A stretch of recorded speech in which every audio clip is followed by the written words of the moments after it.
Bonjour à tous, bonjour à toutes, bienvenue dans Tailgate, le podcast 100% NFL des équipes de The Playoff. On est donc de retour pour un épisode exceptionnel, un épisode d'actualité avec, vous allez voir, il y a plein de bonne humeur. C'est pas du tout un podcast de la déprime, même si on va parler d'une équipe qui est en 0-3. Alors le concept de Tailgate Actu, c'est quoi? C'est tout simplement se connecter au maximum à l'actualité brûlante de la NFL. Vous avez l'habitude du podcast débrief, vous avez l'habitude du podcast débat qui sort le jeudi.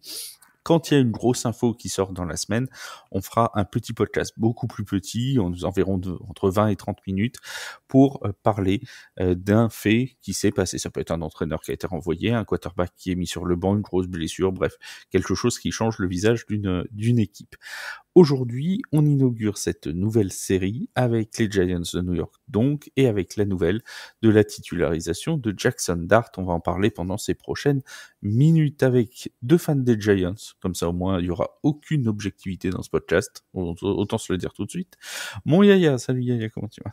Bonsoir, bonjour à toutes et tous. Oui, ça va très bien. Alors, tu parles d'objectivité et toi dans la même phrase. Déjà, ça commence mal. Moi, je suis toujours objectif. Cite-moi une fois où j'ai pas été objectif. Dès que tu parles des Giants. Oui, ok, on n'a aucune phrase. On dirait Vincent qui sort de soirée. Là, on n'a aucune phrase construite, mais on a l'habitude avec mon Yaya. On a aussi Bertrand. Salut mon Bertrand, comment ça va?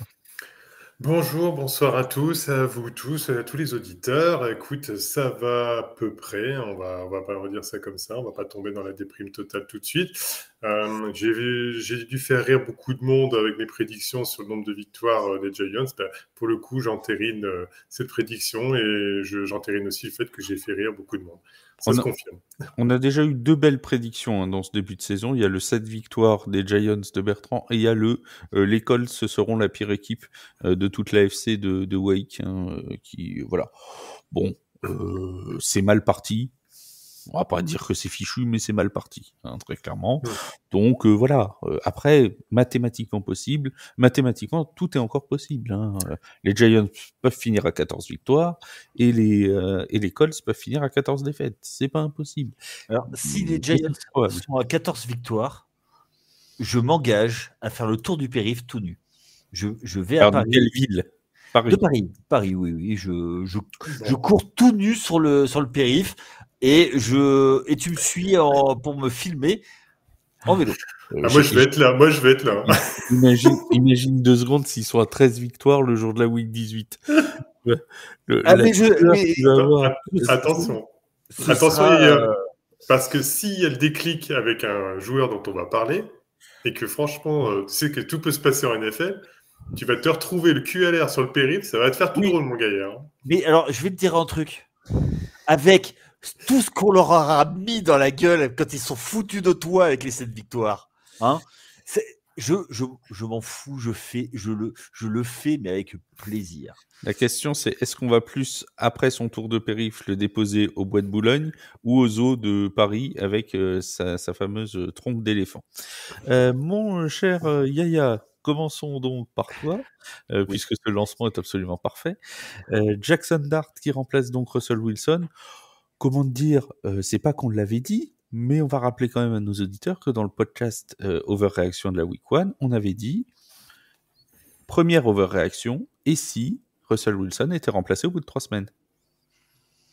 Ouais, alors, niveau panic move, je pense qu'il n'y a pas mieux. Je comprends pas du tout cette décision. Ah oui, c'est une bonne question ça. Pourquoi ils font ça? Tiens, pourquoi ils mettent Jackson Dart? Alors, j'ai une seule explication. C'est que avec le retour d'Andrew Thomas, le plan dès le départ, c'était de mettre Jackson Dart. Et tant que Andrew Thomas n'était pas en santé, il ne pouvait pas le mettre parce que la ligne n'était pas prête. Maintenant, ils ont vu des choses sur le match contre Kansas City avec des snaps faits par Andrew Thomas où c'était légèrement mieux. Donc, ils se sont dit, voilà, on va mettre Jackson Dart tout de suite. Et après, Russ Wilson, on le bench. Je vois pas d'autre explication parce que si au bout de 3 semaines, t'appuies sur le bouton panique, que tu fais ce move uniquement parce que le public l'a réclamé, non mais faut arrêter tout de suite. Donc, gars, enfin, ça se fait pas. Ça se fait pas. Ok, ça va être le joueur de la reconstruction, mais c'est pas un agneau sacrificiel, quoi. Non mais, enfin, bon, honnêtement, ce move, je le comprends pas. À part s'ils ont vu quelque chose, parce que nous, on n'est pas aux entraînements, ils ont vu quelque chose, un vrai potentiel, ils ont vu quelque chose sur le match de Kansas City. Moi, à part ça, je vois pas d'autres moves, parce que tu vois, quand il est rentré sur le terrain contre Dallas, il se prend les pieds dans le tapis sur un scramble. Oh, il y en a eu d'autres chez les Giants. Regarde Daniel Jones avec sa course mémorable. Non mais déjà, fais déjà 10 yards à la même vitesse que Daniel Jones et après tu viendras parler, garçon. Mais on sait que je cours pas à la même vitesse que Daniel Jones. Mais qu'est-ce que t'en sais?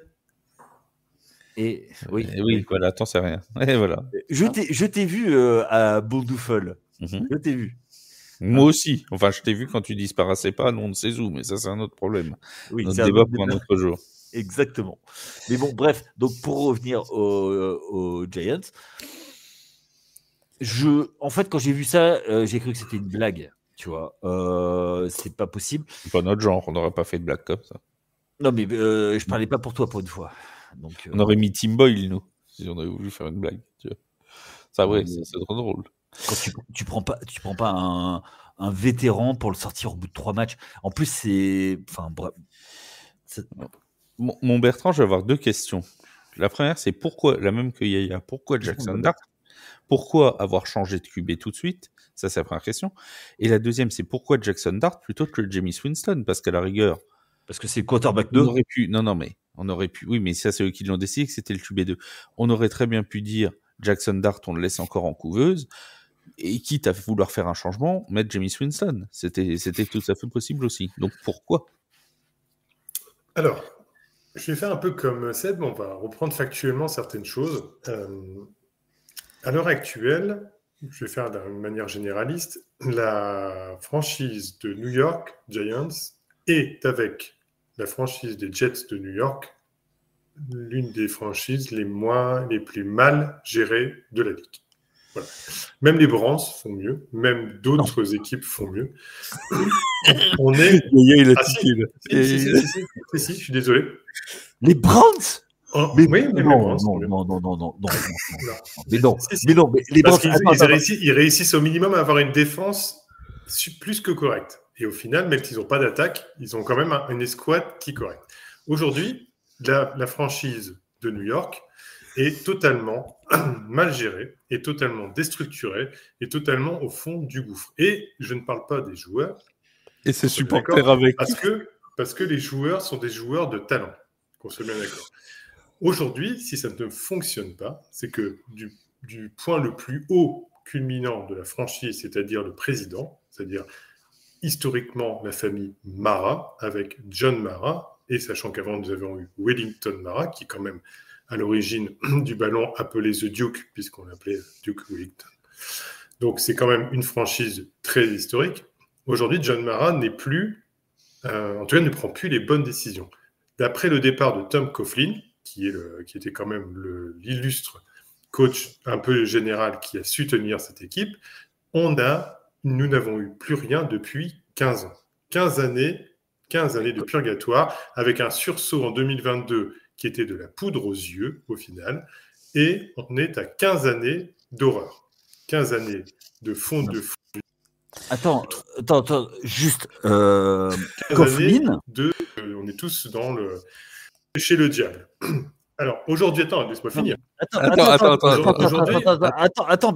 Bertrand. Attends, je veux bien, mais je suis désolé, mais le début de l'enfer, Coughlin était là.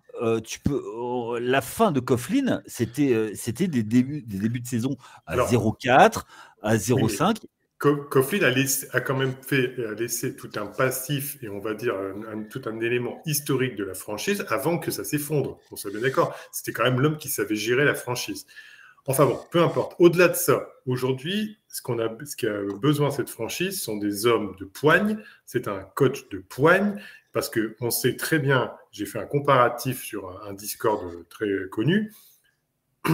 Aujourd'hui, la franchise de New York, les Giants, c'est comme un ado qui est incontrôlable et que tu ne sais pas gérer parce qu'il ne t'écoute pas ou autre. Il a besoin de coups de pied aux fesses. Et notre franchise, elle a besoin de coups de pied aux fesses. De violence et, et a surtout besoin d'avoir un opérateur football, c'est-à-dire quelqu'un, je pense, qui conseille également John Mara sur les tenues à prendre, les décisions à prendre par rapport à son GM, par rapport à son coach, par rapport à tous les éléments de la franchise. Pour moi, à partir de là, tout le reste, tous les bureaux, tous les assistants, tout ça, tout ce qui est Joe Schoen, tout ce qui est Brian Daboll, tout ça, ça doit changer. Tout ça, ça doit partir. Alors ça, c'est le constat de base. Pourquoi ? Parce qu'il faut bien se rendre compte d'une chose. Aujourd'hui, les joueurs qui sont partis de chez nous, on peut prendre une liste, tous les joueurs qui sont partis de chez nous, ou les bons joueurs comme Saquon Barkley, ils ont réussi ailleurs. Alors on peut dire c'est les Eagles, il a une ligne offensive, c'est une très bonne organisation, tout ce que vous voulez, je veux bien l'entendre, peu importe. Mais prenons le cas de Daniel Jones. Daniel Jones est un mec qui s'est perdu chez nous. On n'a jamais réussi en 6 années presque à développer quoi que ce soit de ce mec. Il va chez les Colts, il a une organisation traditionnelle qui le met dans les meilleures conditions, il a un coach qui le met dans les meilleures conditions, il a une ligne offensive, ok, moi je veux bien tout ce qu'on veut, mais alors il a une ligne offensive parce qu'il a des coachs qui permettent à la ligne offensive, des coachs compétents qui permettent à la ligne offensive de bien fonctionner. Nous, on est incapable d'avoir un staff de coachs, d'organisation, même médicale, tout ce que tu veux autour, compétent pour réussir. Une entreprise qui, pendant 15 ans, est médiocre, et c'est notre cas, ce n'est pas possible. Parce que la NFL, c'est un business, donc les franchises sont des entreprises. Ici, n'importe quelle entreprise, aucun patron ne laisserait une entreprise médiocre pendant 15 ans. Voilà, ça, c'est déjà la partie de la franchise. À partir de là, le choix Jackson Dart. Le choix de Jackson Dart, aujourd'hui, il faut être clair, c'est pour que Brian Daboll sauve ses fesses, c'est-à-dire que Daboll, il a fait un panic move en disant de toute façon, le bateau coule. C'est pareil, je fais un parallèle. C'est comme si aujourd'hui, on était en train de faire un plan social pour les employés et que lui, il essayait d'avoir son parachute doré avant de sortir. Donc là, qu'est-ce qui se passe ? C'est qu'il se dit, moi, je vais mettre Jackson Dart sur le terrain. De toute façon, c'est le choix du gars que j'avais fait à l'époque à la draft parce que j'y croyais. Je veux tenter mon coup. Je le fais maintenant parce que de toute façon, je ne passerai peut-être pas les 3 autres matchs qui vont arriver. Donc, autant que je le lance. Voilà. Maintenant, comme tu as dit tout à l'heure, c'est l'agneau sacrificiel parce que, je répète, même si Andrew Thomas, il est là, une ligne offensive ne fonctionne pas qu'avec un seul gars. Et ce n'est pas Andrew Thomas qui changera tout. Elle sera toujours débordée. Et ce n'est pas également la poudre aux yeux de résultats qu'on a pu avoir face aux Cowboys, qui ont une défense aussi dégueulasse, qui fait qu'on a pu avoir quelque chose, on peut se dire, notre équipe est suffisamment forte des deux côtés du terrain pour tenir. Et donc là, la ligne offensive, encore moins. Donc Jackson Dart, il va en prendre plein la figure sur tous les matchs qui est à venir. On risque de le bousiller totalement. Tout ça parce que Daboll veut sauver ses fesses. Ça, c'est le premier point. Il a succombé aux appels du MetLife Stadium, puisqu'on est à New York, et de toute façon, il n'a pas les balls, même si c'est Daboll, il n'a pas les balls nécessaires pour, à un moment donné, ne pas se chier dessus, excuse-moi du terme vulgaire, vis-à-vis des médias new-yorkais ou vis-à-vis du reste des fans new-yorkais. Et donc, au final, il a fait ce qu'il ne fallait surtout pas faire. Voilà. Et moi, je suis d'avis, et je l'avais dit dans un des podcasts qu'on a fait, qu'on aurait dû, par étapes, comme a dit Flav, moi, c'est ce que je pense, Russell Wilson, ça n'a pas fonctionné. Passons à Jameis Winston, qui est un bon quarterback de qualité, qui aurait permis, d'ailleurs, qu'on s'amuse un petit peu plus éventuellement et de mettre un peu de légèreté dans toutes ces tensions qu'il y a dans la franchise, et peut-être vers la fin de la saison, mettre Jackson Dart. Aujourd'hui, on a complètement succombé à l'inverse, on a fait n'importe quoi, et c'est de toute façon du n'importe quoi, comme depuis 15 ans, et moi, je finirai là-dessus, là, je m'excuse que ce soit un peu long, je ne succomberai plus aux effets d'annonce, entre guillemets, aux pré-saisons où on peut voir faire les meilleures stats, les plus belles choses, etc. moi, d'office, chaque année, je partirai sur le principe que la franchise, elle fera 2 victoires maximum, même si on me dit qu'ils ont fait un recrutement d'enfer, même si on me dit que, parce que tant qu'on n'aura pas changé toute la structure d'en haut, ce qu'il y aura en bas, c'est pas les joueurs qui font le jeu d'échecs, ce sont les coachs. Et les coachs qui réussissent, les franchises qui réussissent, ce sont ceux qui ont les coachs les meilleurs. Voilà. Et aujourd'hui, on n'est pas capable d'avoir les meilleurs coachs. On n'est pas prêt de voir Yaya sur le périph' du coup. Mon cher Yaya, justement, Bertrand disait notamment que ce move de Jackson Dart, c'était aussi pour sauver le poste de Brian Daboll. Et ça, je sais que c'est un point sur lequel tous les deux, on n'est pas d'accord. Mais je vais te laisser exposer entièrement ton point de vue. Pour toi, Brian Daboll va finir la saison. Mais surtout, moi, je veux bien... Okay, alors, moi, attends, juste avant, moi je donne mon point de vue. Mon point de vue, mais là-dessus on va peut-être se rejoindre, c'est qu'il aurait dû être viré déjà à l'intersaison. C'est-à-dire qu'il n'aurait pas dû commencer la saison. Mais ça, c'est un autre... Maintenant qu'il est là, bon, il est là. Hein. Mais c'est ça en fait le truc. C'est que tu vas partir sur une saison et tu vas faire quoi en fait? Tu vas mettre qui? Quels coachs sont disponibles pour pouvoir mettre? Tu vas mettre qui les deux peintres qui sont en coordinateur? Non mais c'est pas possible. Ok, tu vires Daboll, très bien. Pour faire quoi? Donc ça veut dire que tu repars sur un nouveau cycle avec un quarterback de premier tour où tu as fait qui a été choisi par Daboll. Qui a été choisi par Daboll. Donc l'autre il va arriver, bon ben moi je vais vouloir mettre mon joueur à moi, il va vouloir drafter tel joueur, et donc tu te retrouves avec un quarterback. Et qu'est-ce que ça va faire? Ben rien, tu repars sur un nouveau cycle.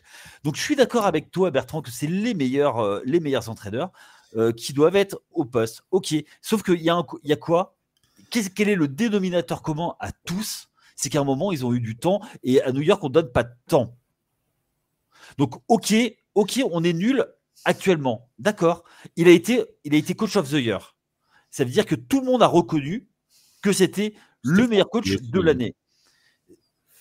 Ok, mais il a été avec une franchise où les joueurs étaient moins bons. Et ça, tu peux pas me dire le contraire. Il n'y avait même pas un Malik Neighbors. Ouais. Et en défense, il n'y avait rien. Donc là, t'arrives cette année avec... On savait qu'on serait à 0-3. On le savait. Il y avait... Et c'est bien pour ça que je comprends pas ce move de mettre Jackson Dart tout de suite. C'est parce que ça sert à... Tout le monde le savait. Enfin, même que vous seriez sans doute à 0-4 jusqu'au match des Saints. C'est bien sûr. C'est illogique au possible. C'est pour ça que... attends. C'est pour ça que moi, je pense que ce move, la seule raison logique de faire ce move, c'est d'avoir vu quelque chose que nous, on ne voit pas. C'est la seule chose. Et que, oui, c'est son gars. Donc, et en fait, quitte à mourir, autant mourir avec ses idées, pas avec les idées des autres. Je ne suis pas sûr que et Jameis Winston et Russell Wilson correspondent à ce qu'il veut comme quarterback. Et ok, on l'a mis en couveuse, mais il s'est dit, bon, moi de toute façon, fin de saison, je suis plus là. Si j'ai peut-être une chance, c'est faire mon plan de jeu. J'ai un receveur, j'ai 2 running backs, il y en a un qui s'est blessé, j'ai Andrew Thomas qui revient, j'ai un peu mieux sur la ligne et j'ai une défense. Qu'on le veuille ou non, il y a une défense. Elle est pas... On a connu mieux, mais il y a une défense. Et ben moi, je suis désolé. Le seul truc que je vois, c'est que il a fait le constat qu'aujourd'hui, Russell Wilson, il n'est pas compatible avec ce qu'il veut faire. C'est tout.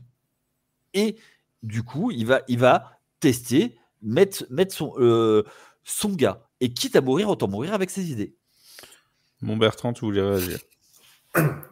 Moi, c'est fort louable ce que dit Yaya, mais il reste sur le principe que on tente quelque chose et il va peut-être y avoir une réussite éphémère sur quelques matchs par rapport à la prestation de Jackson Dart ou de Brian Daboll.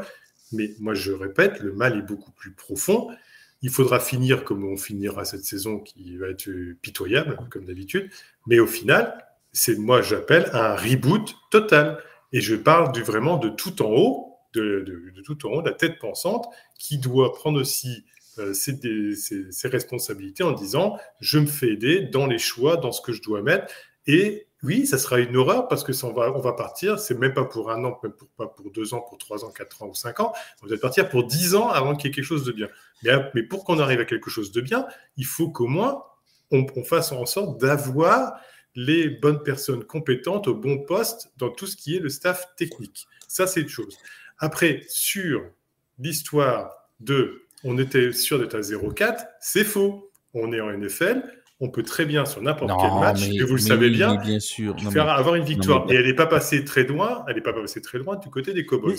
Mais pourquoi alors, on va l'analyser, cette défaite contre les Cowboys. Pourquoi ? Parce que tu as un défensif coordinateur qui fait que de la prevent, alors que tu sais très bien que tu as un kicker qui peut kicker de 60 yards. Et tu te fais... 65. Ouais, et c'est ça le vrai truc. Il n'a pas mis une seule fois la pression sur Dak Prescott. Oh ben non, on va se prendre un gros jeu. Mais putain, mais si t'es les Giants, t'y vas. Et ça, c'est pas Daboll, c'est son défensif coordinateur. Et c'est là, en fait, le vrai problème. C'est ça. Sur la défense, moi, les joueurs, ils sont là, mais il faut ce qu'on leur dit. Après, il y a une chose où je suis pas du tout d'accord avec toi. On va pas appuyer sur un reboot alors qu'on est en reboot. On est en plein dedans. Un reboot, c'est un changement complet de tous les éléments et à un moment donné, se reconnaître aussi qu'il est temps pour changer ta culture, la culture de ta franchise. Et on n'en est pas là. On en est à être autour d'un staff technique qui n'est pas apte à gérer une franchise correctement. Mais non, on est en reboot, on est en train de reconstruire quelque chose. Alors attends, en fait... Non, on a laissé trop de chance à Josh Allen, à Daboll et à tout son staff. On a fait les erreurs encore avant avec Garrett et les Shurmur et compagnie. Il faut arrêter. Je vais donner rien qu'une stat qui fout tout, qui nous fout par terre, et là, celle-là, elle fait mal. On est la franchise depuis 2024 à avoir fait 7 matchs de suite, pas 7 matchs de suite, mais au moins 7 matchs à moins de 10 points. Le deuxième, ou dans les deuxième, troisième et quatrième à peu près à égalité, ils sont qu'à 3 matchs, tu vois, à moins de 10 points. Mais c'est une catastrophe. Comment tu peux ne pas te dire à un moment donné, dans ta franchise, on est complètement à l'ouest. On est complètement à l'ouest dans ce que l'on fait. C'est pas possible. Il faut modifier tout ça. On a laissé la chance à Daboll, on a laissé la chance à Josh Allen. Il n'y arrive pas. C'est un panic move qui va aller dans le mur. Et inévitablement, je vais te dire, peu importe ce qui va arriver, on en arrivera de toute façon à ce que Daboll parte et à ce que Josh Allen y parte. Donc, on devra recommencer. Alors, autant se mettre des gens compétents. Autant se mettre des gens compétents, même encore plus haut, avant de désigner des gens plus bas. Voilà. Et à partir de là, ça pourra avancer autrement. Mais je suis désolé. Moi, je ne suis pas d'accord du tout avec toi. On est perdu. On est une franchise qui est complètement perdue. Et regarde, l'histoire du defensive coordinator, c'est pareil. Aujourd'hui, c'est aussi un mec qui est incapable, incompétent. Tu peux pas faire la défense qu'il fait avec les joueurs que tu as. Les joueurs, ils y sont pour rien, en fait. Au final, c'est tous ceux qui les manipulent, comme des marionnettes, comme Andy Reid, lui, il manipule ses gars et il a les résultats sans avoir un jeu spécial. Andy Reid, aujourd'hui, on manipule ses gars, mais on sait rien en faire. Pendant des décennies, Andy Reid, tout le monde se foutait de sa gueule. C'est parce qu'il a eu Mahomes que maintenant, ça devient le plus grand génie de toute l'histoire. Mais quand il était aux Eagles, tout le monde se foutait de sa gueule. Je te parle d'Andy Reid comme je te parlais d'un autre coach qui a une légende avec un staff. Voilà. Oui, tu veux parler de Kevin O'Connell? Le gars, il se fait bananer à chaque fois en premier tour de playoff. Et même contre les Giants. Mais là, on ne demande pas à ce que notre franchise, elle passe de médiocre à playoffable. On demande juste d'avoir une cohésion de jeu et de ressembler à quelque chose sur le terrain. Là, on est des clowns. On avait Graham Gano, le kicker, il est blessé. On savait qu'il était blessé. On le garde, on le fait jouer. Et au final, qu'est-ce qu'on a? On a une bouillie de football avec lui. Laisse répondre. Oui, vas-y, réponds. Moi, il y a une chose là-dessus, c'est qu'il faut arrêter de se faire des illusions. À chaque fois, c'est toujours pareil. On veut gagner trop vite. Mais les gars, il y a eu une saison où ça a cliqué. Pourquoi? Pas Parce que les Andrew fans, Thomas, même le staff veut gagner trop vite. mais c'est toujours pareil. Donc c'est l'horreur. Oui, mais laisse-moi finir, s'il te plaît. Après, il faut voir que quand ils sont arrivés, ils ont fait un choix. On regarde ce qui se passe avec cet effectif. Ils sont arrivés après la draft. Ils ont hérité d'une situation dégueulasse. La situation laissée par l'ancien régime, c'était dégueulasse. Les gars, ils ont assaini pendant 2 ans. On savait que ça allait être horrible. Ils ont absorbé. Ils ont fait, Shane a fait des erreurs sur Evan Neal, sur re-signer Daniel Jones, mais encore une fois, Daniel Jones, c'était obligé de le re-signer. T'étais obligé, tu pouvais pas faire autrement. Et enfin, là, il commence à y avoir des choses. Mais si tu fais un panic move au bout de 3 matchs, c'est pas possible. C'est pas possible. Et parce que le stade réclame Jackson Dart, non.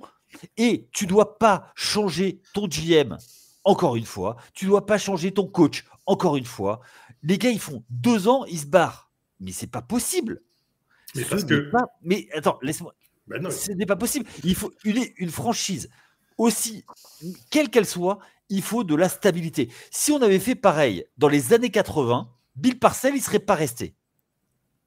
Bill Parcells ne serait pas resté. Et qu'est-ce qui s'est passé quand on a laissé du temps? Ah ben putain, il a monté une équipe. Donc, laissons du temps.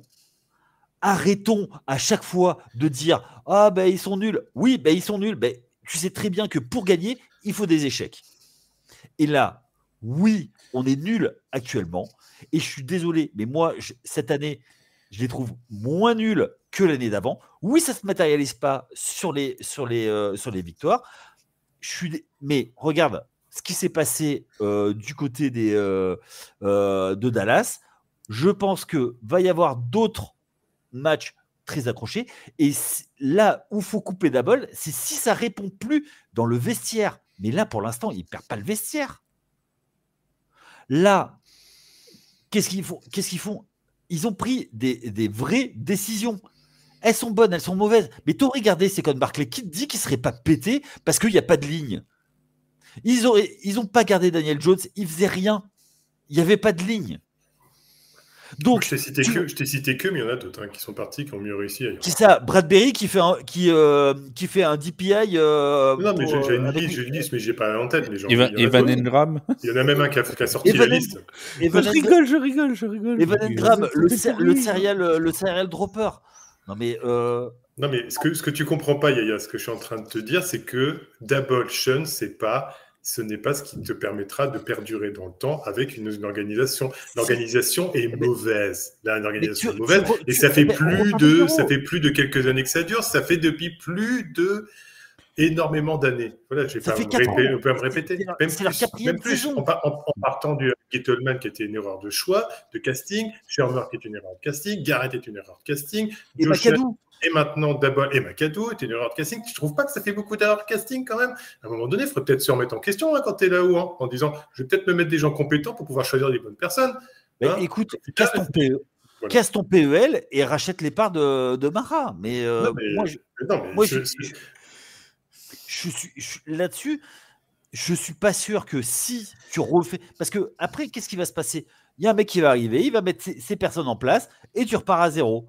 Et alors que là, faut laisser du temps. Non, parce que je pense que, comme tu dis, si tu trouves la bonne personne, même si tu repars à zéro, elle finira la bonne personne à avoir des gens compétents et à driver même des joueurs moyens pour avoir des bons résultats.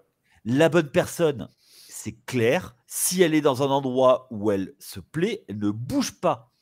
S'ils étaient... Et puis, attends, aujourd'hui, vers qui on pourrait aller? Personne.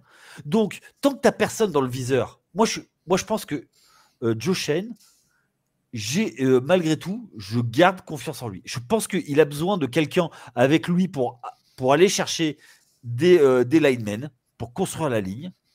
Mais à part ça, moi je suis désolé, la défense qu'il a montée,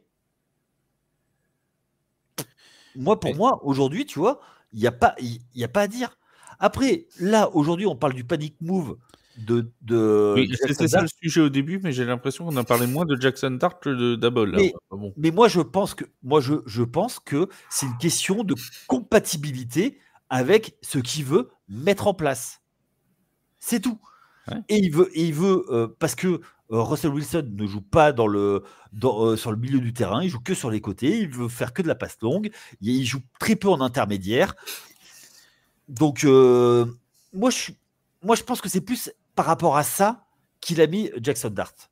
Voilà. Ce qui est sûr, c'est que Jackson Dart, je suis d'accord, ça va permettre de faire plaisir aux fans en disant il y a un changement. Donc moi, c'est sûr que j'ai la red zone que je regarde toujours parce qu'il y a des choses pour The Playoff que l'on fait et qui est nécessaire pour être informé de tout ce qui se passe.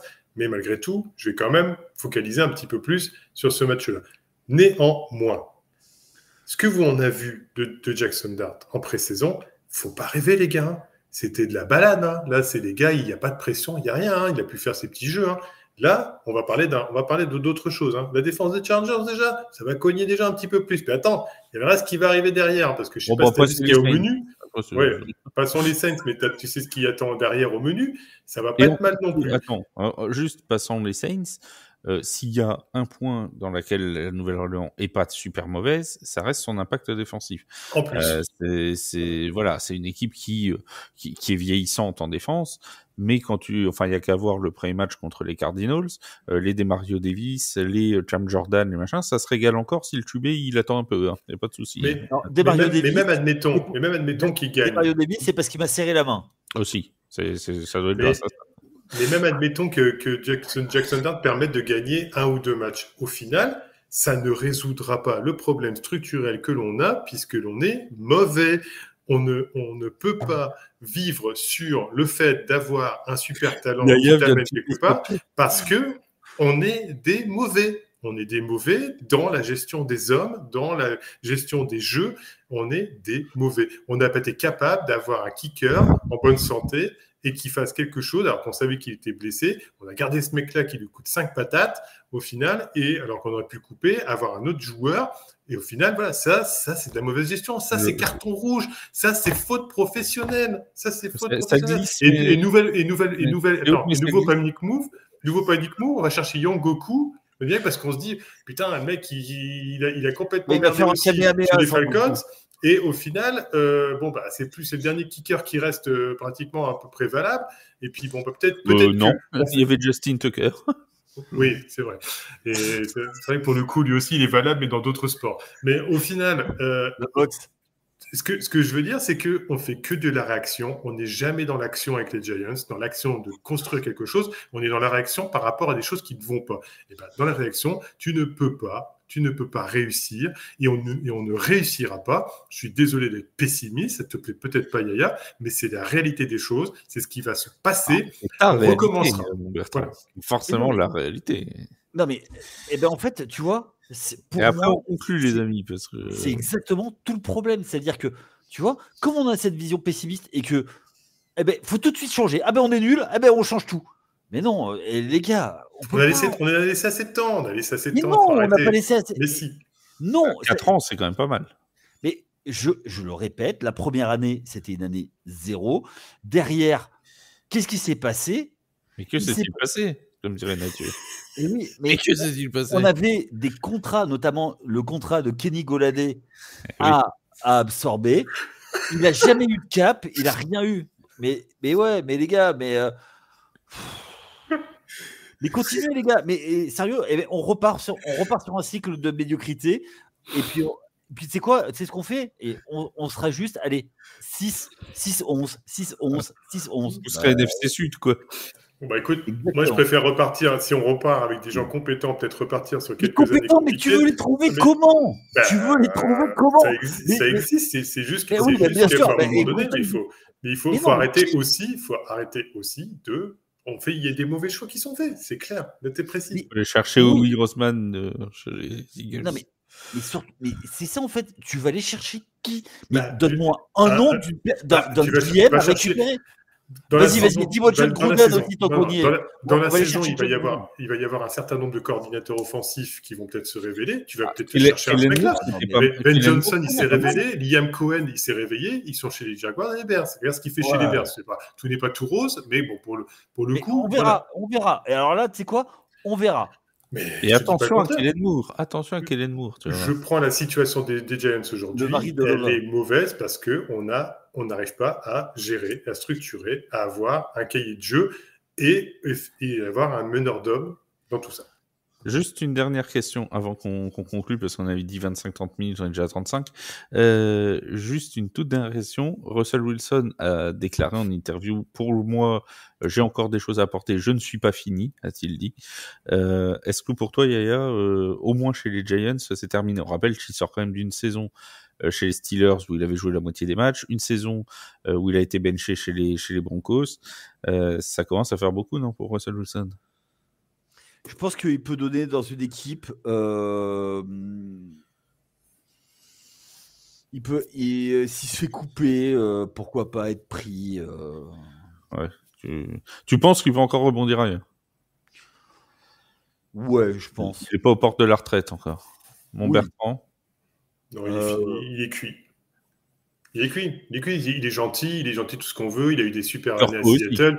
Il a gagné un Super Bowl. Il a fait de très belles carrières à Seattle. Après son passage à Denver, son passage à Pittsburgh, son passage chez nous, il a l'âge. Il est pas comme d'autres quarterbacks qui peuvent passer la quarantaine. Là, il est cuit. Il a un style de jeu effectivement où il est petit, il n'a pas la vision suffisante sur tracé court ou tracé intermédiaire. Soit il balance des bombes, etc. Voilà, là, il va nous piquer 10 patates cette année, enfin 8 garanties. Voilà, bon, super, merci, jackpot, vas-y, prends le pognon. Déjà pas. Vas-y, c'est bon, on a des résultats. Vas-y, prends l'argent, on a des résultats, tout va bien. Voilà. Je vais peut-être dire n'importe quoi. Mais ce ne sera pas la première fois. Il a 36 ans, Russell Wilson. Est-ce que vous savez dans quelle ville il est né? Là, c'est pas une blague, pour le coup. Est-ce que vous savez la ville de naissance de Russell Wilson? Il est né dans l'État de New York, à Albany? Non. Il est né à Cincinnati. Qu'il a eu chez les Bengals. Voilà. Et est-ce qu'il irait pas chez les Bengals pour finir mais sérieux, qu'ils nous le prennent, hein. On prend même un 3e tour de draft. Moi, je l'amène même à la Guardia. Hein. Franchement, il y a un monde, moi, je trouve. Si les Bengals perdent encore 2-3 matchs, c'est pas complètement impossible. Non, je sais pas. Bien sûr. Ça vous semble pas parce que Cincinnati, eux, ils ont aucun intérêt à balancer leur saison. Ils ont une saison vraiment à jouer, etc., etc. Tout à fait.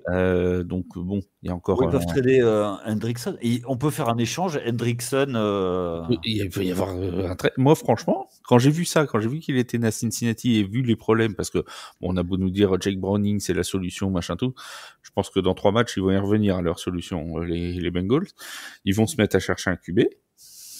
Pourquoi pas? Russell Wilson. Voilà. Je lance une idée. Si les fans des Bengals m'écoutent, qu'ils m'en veuillent pas. De toute façon, ils sont pas nombreux, donc ça va, mais qu'ils m'en veuillent pas quand même. Ouais, les pauvres, ils sont encore plus déprimés que nous. Ils sont, je crois que c'est le terme qu'on retiendra. Ils sont mauvais. Tout le monde est mauvais. Merci. Comme Michael Jackson. Voilà. I'm bad. Les amis, voilà pour ce podcast spécial Jackson Dart. Vous avez vu, le Tailgate Actu, c'est un peu, c'est vivant. Y a pas de. Et c'est une dédicace à Mathieu qui trouve que on se retrouve jamais assez dedans. Mathieu, il trouve que c'est trop calme. Là, je vais lui dire, écoute celui-là, ça, tu vas voir, ça pue. Et tu vois qu'entre fans des Giants, et pourtant on s'apprécie énormément avec Yaya, on a des points de vue différents. Toi, tu l'apprécies. Ça s'argumente au final. Mais bon, ça restera bon enfant. Mais effectivement, on n'est pas sur la même longueur d'onde sur ce sujet, ça c'est clair. Et oui. Ah bah oui, c'est clair. Juste un petit rappel pour ceux qui écoutent ce podcast vendredi matin. Je vous rappelle qu'il y a le championnat d'Europe de flag à Choisy-le-Roi. Et pas de flag. Non, par contre, il y aura flag au flag, mais ça, ce sera demain à partir des quarts de finale. Donc, vous pouvez venir. Alors, je crois que demain, enfin la journée de vendredi est encore gratuite. La journée de samedi, si je ne dis pas de bêtises, c'est 10 € par adulte et 6 € par enfant pour voir les finales, la 3e place, tous les matchs de classement et la grande finale. Donc, n'hésitez pas. Il y a des jeux gonflables, il y a plein de trucs super sympas pour découvrir. Non, non, Yaya, je te vois venir pour découvrir le flag. C'est voilà. Merci Yaya. Ça y est, ouais, bravo. Ouais, c'est du beau. Elle va être contente, la Fédération française et la Fédération internationale de flag. Ça va, c'est beau. En tout cas, vous pouvez aller à Cozy-le-Roi pour découvrir toute cette discipline qui sera, rappelons-le, olympique en 2028 et l'équipe de France, pour l'instant, est en très bonne position pour se qualifier pour les quarts de finale. Oui, bon, Yaya. Non, c'est juste que je te revoyais à Bobin en train de taper des field goals dans le. J'ai pas tapé un seul field goal, donc ce sera pas moi. Mais bon. Ah bon, d'accord, ok. Je croyais. Non, je croyais. C'est pas grave. Bon, d'accord. Allez, on vous souhaite à tous une très bonne fin de semaine, un très bon week-end de NFL. On se dit à mardi pour le débriefing de cette 4e semaine. Salut tout le monde. Ciao. Ciao, à bientôt.